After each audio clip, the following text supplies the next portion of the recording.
Welcome back guys to this channel. In this video, I will show you how to change your Netflix region.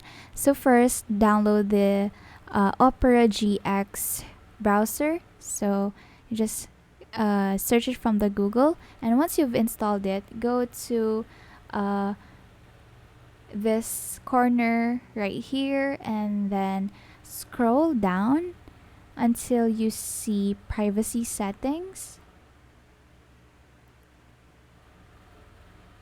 or privacy and security, and you'll see here VPN, enable VPN. So make sure that it is turned on. So when you go back to your home page, you will see this VPN right here, and then you could change the region of your VPN.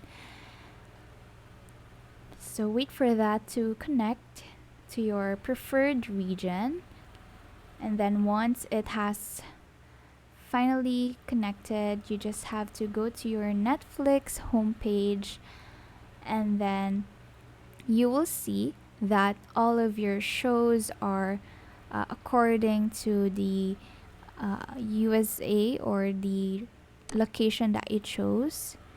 So here I chose USA or America. So these are the shows that are showing on Netflix from that region.